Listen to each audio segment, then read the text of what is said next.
crop. It's Toya's variety that we just purchased from a seed company. It only grows to be about 24 inches tall, so it's pretty short. It's a nice yielder. And actually, we have tested this harvester on those particular plots so far. They were ready because they were 78 day. And one of the advantages of that, of course, it could be a double crop, but also get those pods out early. But also to help open up and expand that fresh market window is what we're really needing to do, to ship this into the Food Lions, Wegmans, Walmarts, wherever, to make sure this product is constantly available. So there's one consideration for these harvesters. Now we keep comparing this to snap beans, and coincidentally, this is marketed as a snap bean harvester. It's just to give you a little background, it's from a company in Denmark that produces it. It's ASA-Lift, and they specialize in vegetable equipment. They sell potato harvesters, potato diggers, carrot harvesters, green bean harvesters, onion diggers, and so that's really where this was designed, was for snap beans or green beans, as we call them on this side of the day.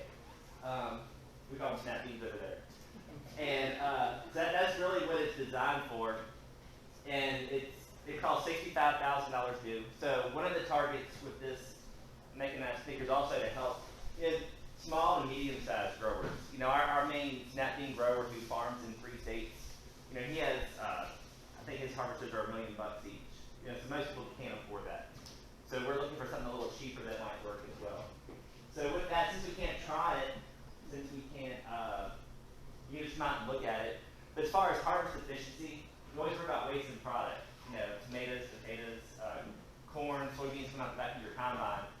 And we have that same question and issue with this as well. So through the 2 tests we've done so far on these 24-inch Toya variety Edamame plants, where the pods were almost draining the ground, for total market yield or total market weight, we averaged 73 and 76% over the study, for 2 different studies we've harvested so far, for total market, for total pod weight, meaning we left somewhere around 25% of the pods in the field.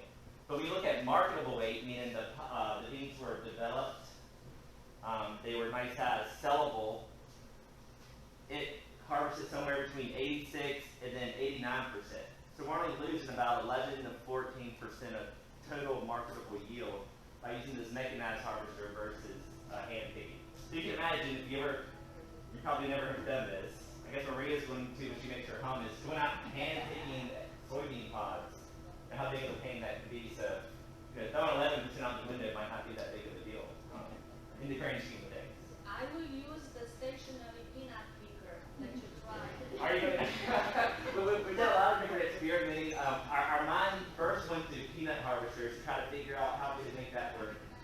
And ultimately we couldn't. So yeah, come take a look at this. And John Mason and James Warren from the shore, they're the 2 experts in this machine. They've harvested 2 projects so far. So they'll kind of walk you through how it works and you look at it. Box put on here, we just very quickly slap this together and it has worked very well. So we'll probably, these are our potato boxes we use, so we can switch, we're going from one plot to the other and switch from different boxes. But so the thing I love about this is it's all hydraulically driven. So we have, 6 channels back here, 6 controls.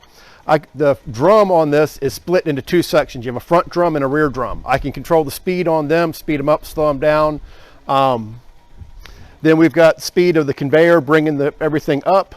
I've got the speed of the rear belt, so if we're getting more trash, I can slow it down. I can control this speed, and also having this platform, anything big comes through, I can sit here and pick it off. I don't know why the 2 drum speeds aren't together, but then you got your rear drum speed, and then we can increase fan speed. When we first did this, we were turning the fan speed up. We were actually watching leaves that were coming out to here get sucked back in and blown out. And it also blows behind you and not to the side. Our old one used to blow to the side, so anybody walking beside it got pelted. You're showing this. Start at the beginning. Well, I'm going through. So yeah. These are the controls that you get, the controls you have while you're on this machine. The driver up here, James, we have electronic hydraulics off of that run off the tractor. He has control of the whole picking unit right here. He can raise and lower this up and down. and then the tongue actually shifts back and forth. So if we realize we're getting away from the row a little bit, or if we want to push away from the row or get closer to the row, we can actually push this whole unit one way or the other back and forth. And then something we haven't played with yet because they're not ready, but I have another control back here where I can take this whole unit and lift it up. And then it's got metal braces where we can lock it at different positions. So we don't know, I got the instruction manual. It was very poorly written. So we figure we'll play with that with taller beams. So if we find out we're wrapping, we might be able to lift it up and lock it in, and then maybe have it on more of an angle. Because once it's lifted up, we can still raise and lower. We still have all the same controls that we have with it. I was gonna say, yeah, we're gonna let James start it up. So and ultimately, the way, if y'all want to go look at it first, the way it works is all you're doing is yeah, here, before you start it, let's walk around the other side. We'll,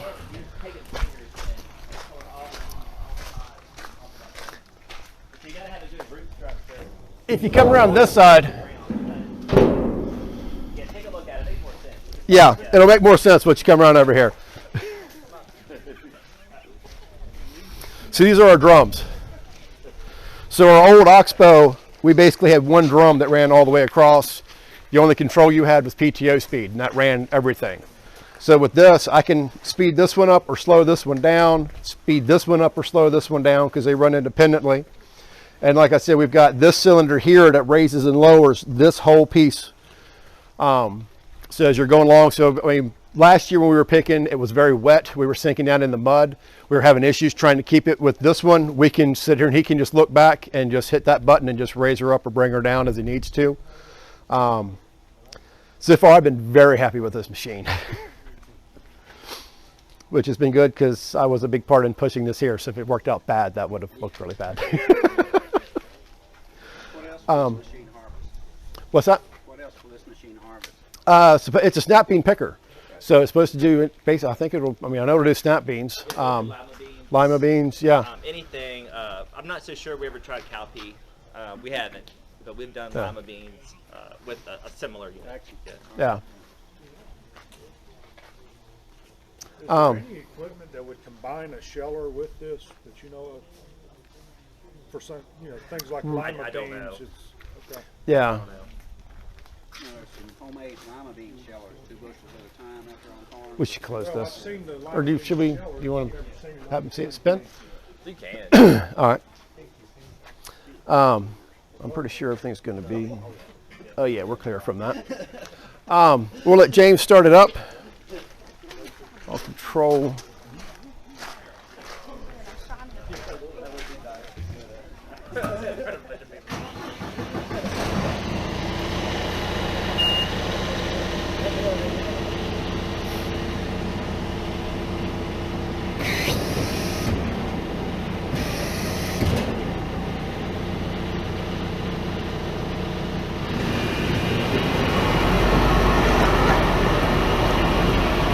So I can basically, it's rear drum. I can bring that to a stop, or I can get it going. I mean, normally we'd be running faster than this, but we can control each drum. We can increase speeds. Every belt, we can adjust the speed, bring it to a stop. Same with our fan, increase how much it's blowing.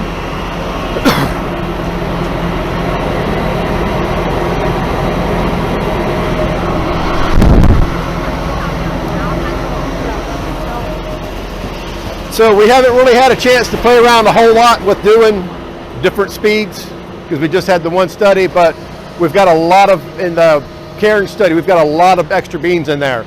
So I'm really looking forward to going in and playing around and just seeing what all we can do with this thing.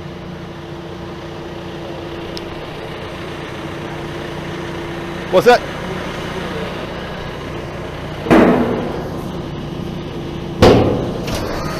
So yeah, that's. You